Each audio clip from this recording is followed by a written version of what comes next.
Welcome back to American Agenda. Some surprising new polling numbers showing a majority of Democrats are in favor of President Biden sending American troops to assist NATO in Eastern Europe against Russia. Now, 70% of Democrats support his decision to send troops to assist NATO in Eastern Europe, with only 22% of Democrats opposing. Only 43% of Republicans support the decision, with 47% opposing. Yeah, so is doing this just provoking Putin even more? Joining us now to discuss, host of Tony Katz Today and Eat, Drink, Smoke, Tony Katz, and host of Stacy on the Right on Sirius XM Radio and Project 21, co-chair Stacy Washington. But I assume you all were watching a few minutes ago. I got to start with the Hillary Clinton. We just saw her speaking.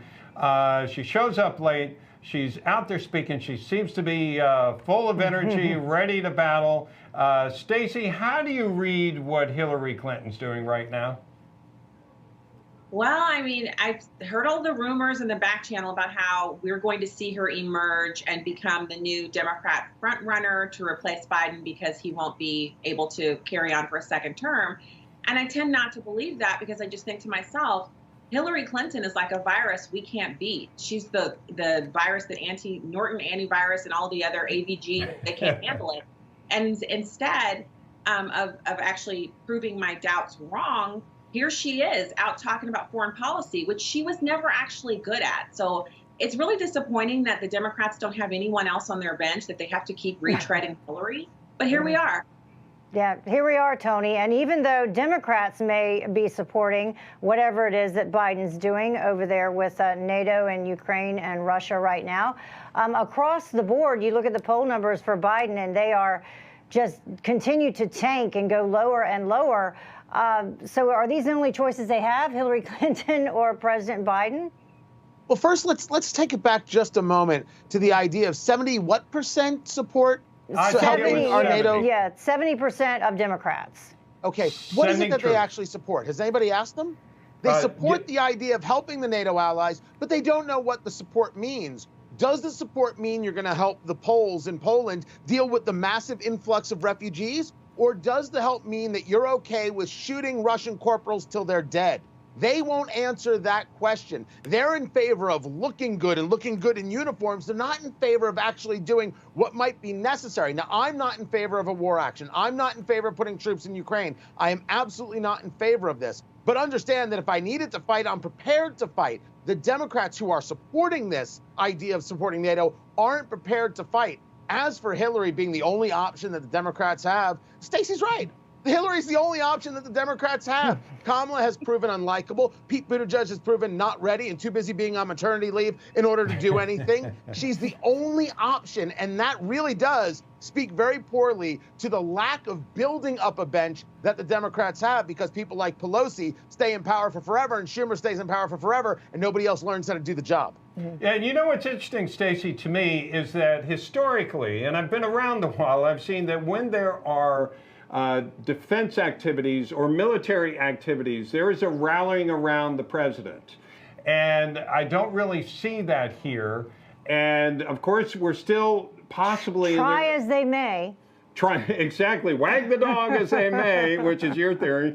Why do you think that is? Well, so first of all, Tony just told you why, because Tony, who's my good friend, my brother from another mother, Tony Katz always brings in the sage wisdom. And let me tell you something. When he says they don't know, Americans don't actually know what we mean, because there's something called the War Powers Act. So whenever the president authorizes troops to go into an area of war to do anything, he has 60 days to prove the reason why they need to be there. On that 60th day, Congress is supposed to convene and decide whether or not they will continue funding the president's idea of having foreign troops or our troops in foreign nations abroad. We don't even do that anymore. We've completely abandoned it. So let me just add one more thing here. 68% of Americans consistently poll that we want fewer entanglements abroad. Americans actually supported President Trump when he brought troops home from Syria, when he reduced our troop levels there, and his intentions to bring troops out of Afghanistan. Even though the withdrawal was botched, the idea here is the same. Americans don't want to be the world's police nation. We don't want to have our troops on every place on the globe. But I'll tell you what's really going on. Without new material orders coming out of Afghanistan, What we really have going on is the industrial complex is saying we need more orders. So yes, let's authorize some troops to go in and support NATO. And then what we'll do is we'll have new orders for materiel and things that actually fund our bottom line. And Americans don't want that. Yeah, I think I saw a number just this morning. They are planning to do that, to request that money. And I think it's $200 billion, I believe. Don't quote me on that. I'm going to check it. But, you know, the other problem, Tony, if you take a look at what's happening over there, is the very issue that we were just talking about. Who is creating this? Because if you listen to the German chancellor when he met with Putin, he talked specifically about Nord Stream 2, where he wouldn't name Nord Stream 2, but President Biden needs the German chancellor if he's going to halt the Nord Stream 2, like he keeps saying he's going to do, when he puts sanctions in place after, if Putin decides to invade Ukraine, after the fact.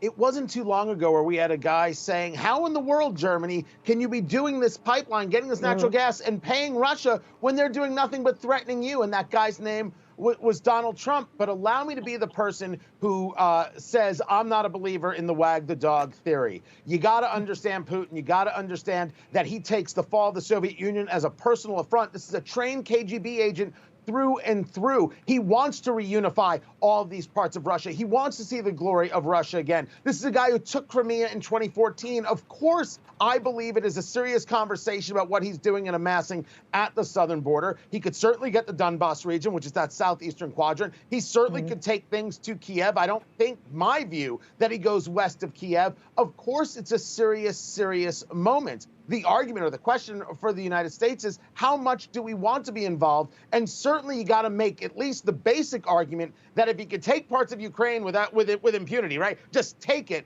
What else does he feel like he can take? Exactly how far does the creep go? That's kind of scary. Right. Isn't that exactly what those words are like what I've talked about mostly off the air. So apparently all three of us are related here. Stacy, Tony, from another mother. I don't know how many mothers are involved here, but we'll continue the conversation like after a sister the break. Thing. There's a lot more to talk about.